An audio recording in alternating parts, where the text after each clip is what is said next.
For 2024, the Subaru 2.5RS is back. And this time, it's a hatchback.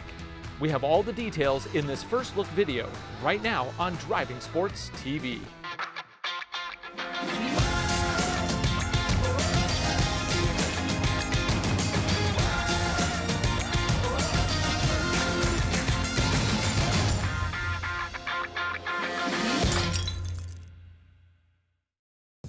Back in 1998, I was freshly out of college, newly married, and in the market for a brand new car.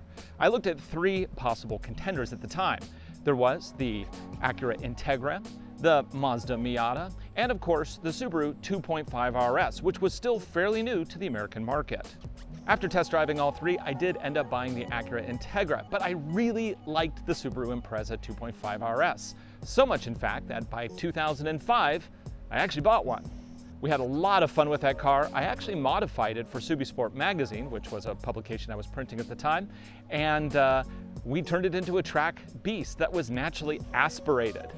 But as fun as that was, it was really the Subaru WRX that was stealing the hearts of enthusiasts. And by 2008, the 2.5RS was put out to pasture. Of course, you'll also remember that 2008 was not a very good year for the WRX. That was the most pedestrian release ever of Subaru's rally-inspired race car. So today we finally had a chance to take a look at the 2008 Subaru Impreza. So it was kind of a sucky year all around for Subarus. So here we are in 2022, and for the 2024 model year, Subaru has announced the return of the RS. And of course, it is packing a 2.5-liter naturally aspirated boxer engine under the hood. Oh, and best of all, it's a hatchback. In fact, the whole 6th generation Impreza family is going hatchback only. Back maybe 6-7 years ago, when we first started to talk about what this car should be, we decided on one theme that should go through the whole car line, and that was fun. We wanted something that looked good and was fun to drive and was more sporty than Impreza had been before. Under the hood of the new RS is a 2.5-liter 4-cylinder boxer engine that produces up to 182 horsepower and 178 pound-feet of torque, which is curiously 2 more torques over the 2021 Crosstrek Sport, which I happen to own, and is also based on the Impreza platform. Having driven the Crosstrek Sport over many, many miles, I will say that the 2.5-liter is very well suited to this size of vehicle. The standard transmission across the board is Subaru's Lineartronic continuously variable unit. Sport and RS trims do get paddle shifters with an 8-speed manual mode, so that's nice. So of course, they all have standard Subaru symmetrical all-wheel drive, but it's set up so that it is more playful, so that the center diff does not lock as heavily as it does in normal conditions, which the effect of that is on initial turn-in and also holding a line. It's easier to drive, it feels more nimble, but at the same time, the distribution of front-rear torque is quicker to react than before. So that adds up to a car that's more fun to drive on the powertrain side, which is also quieter. It's about 20% fewer vibrations transmitted through the cabin because the engine block has been reinforced, transmission case has been reinforced, and the whole chassis has been reinforced too. This is the latest version of the Subaru Global Platform, and it's about 10% torsionally stiffer than it was before. You'll notice the distinctive new styling. It also has more athletic looks thanks to the bulge in the back here. These wheels look great. Also, we have the RS badge on the side with the boxer, kind of a nice look. So we don't have actual dimensions yet, but because this is a hatchback, it's going to be very useful for hauling gear. Under the floor, we have a fix-a-flat kit. On the sides, we have places to put water bottles. We also have a security screen. Fold the seats down for a mostly level surface. I do expect that total capacity will be very similar to the outgoing model because dimensions of the overall vehicle are also very similar. It might be slightly smaller because this bulge over here actually impeded a little bit on the interior space. But I think the athletic look was worth it. Oh, I like this. There's a place to stand for getting to the roof. Now, this does not come with rails, but it does come with latching points so you can add them later.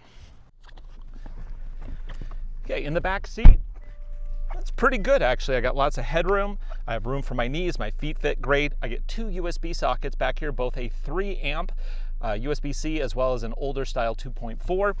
In here, do I get an armrest? Yes, I do, with cup holders integrated. Yeah, overall for a compact hatchback, I think this is pretty good.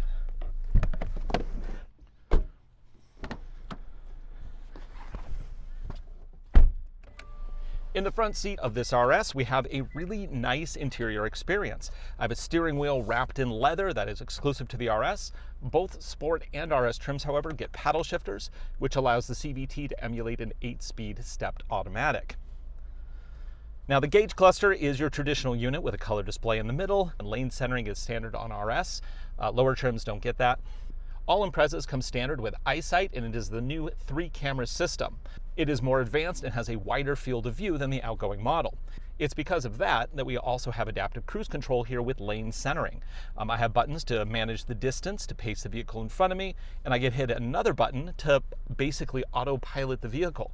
And this system is now so smart that if it detects an object in the lane, it'll use the side mirrors to see if it wants to drive around the object to keep the driver safe. Now, I still have the SI drive. I have S and I here to basically manage my throttle mapping. Because this is the RS, it does have blind spot warning, and it has a rear camera with cross-traffic alerts. Note, however, this is the same old low-resolution camera out of the old vehicle. I was really hoping that that would be improved, but I guess we'll have to wait for the next Impreza. The big highlight here is, of course, the very large tablet display, and I do like how they've broken it down into useful sections. Up here on the very top, we have the calendar and water temperature and accelerator throttle input, weather data, and then we can also see what the audio track is currently playing. Down below, that's where all the iconography is. This is where wireless CarPlay would display, Android Auto, all that kind of stuff. And this does now support wireless Apple CarPlay. Select Bluetooth. I like how it walks you through. Sure, Bluetooth is on. It is Impreza. Pair. Allow. Unfortunately, CarPlay is not actually functioning in this vehicle yet, but you can see what the setup process is. It's pretty easy. And then to keep the device charged, we have a wireless charging pad right in front of the transmission controller.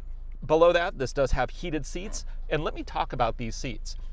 I own a Crosstrek Sport. I really like that vehicle, but one thing that needs to be improved is the seats. Finally, with this vehicle, the Impreza gets really comfortable seats. I feel a lot of support, a lot of cushion. I have 10 ways to adjust it, including lumbar, which is really nice.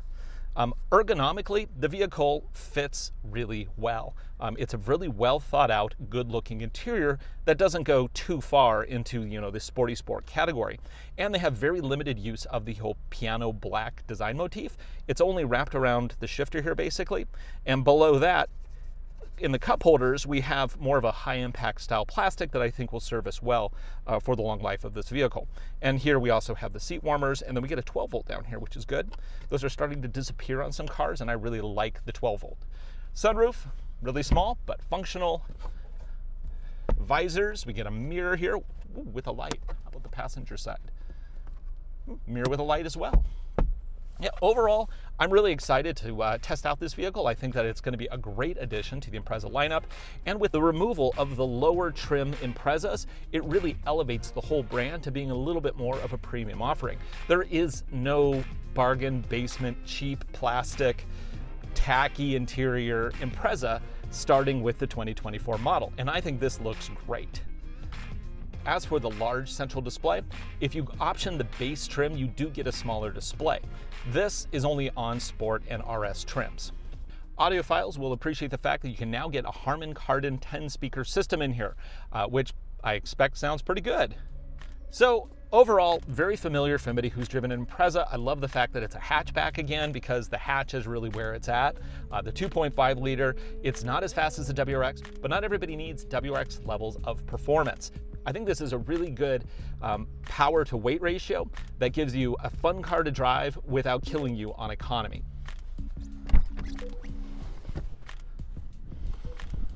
Unfortunately, we do not know economy numbers and we don't know pricing. That information should be available in the coming months. And of course, we will have a full road test once we can get our hands on it. But this is just a first look. What do you think of the new Impreza? Post a comment below. Also, be sure to like and subscribe. We make these videos for you and I hope you enjoy them. For Driving Sports TV, I'm Ryan Douthit. We'll see you next time.